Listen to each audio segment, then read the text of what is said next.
This cannot be the beginning. It can't be the new normal. It has to be the end. And that decision is in your hands.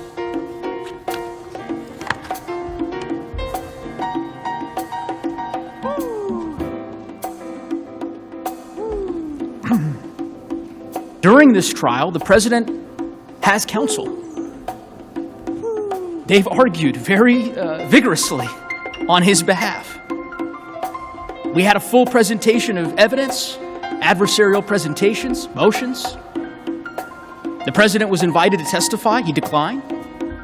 Because the people who sat in your chairs, when confronted with choices that define us, rose to the occasion.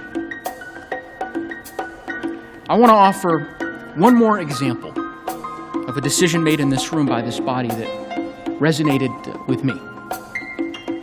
The first day I stood up in this trial, I mentioned that I was the son of immigrants, like many of you, and many senators graciously approached me after my presentation and asked me where my parents were from.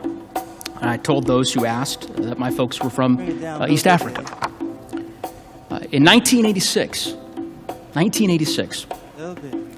this body considered a bill to override President Reagan's veto of legislation imposing sanctions on South Africa during apartheid. Two senators who sit in this room, one Democrat and one Republican, voted to override that veto. That vote was not about gaining political favor.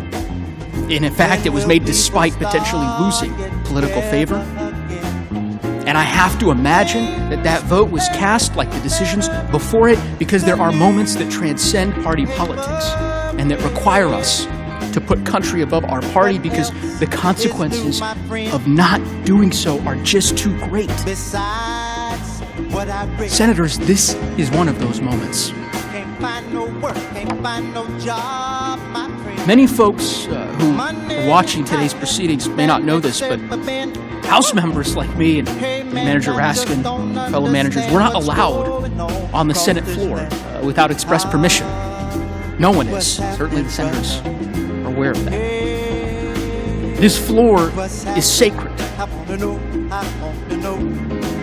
It's one of the reasons why I, like so many of you, was so offended to see it desecrated by that mob. To see those insurrectionists diminishing and devaluing and disrespecting these hallowed halls that my whole life I have held in such awe. Because of those rules that I just mentioned, this will be the only time I have the privilege to stand before you like this. When the trial's over, I'll go back to being not an impeachment manager, to being just a House member. The trial will end. We'll resume our lives and our work. But for some, there will be no end. No end to the pain of what happened on January 6th. The officers who struggled to recover from the injuries they sustained to protect us. They struggle to recover today. The families who continue to mourn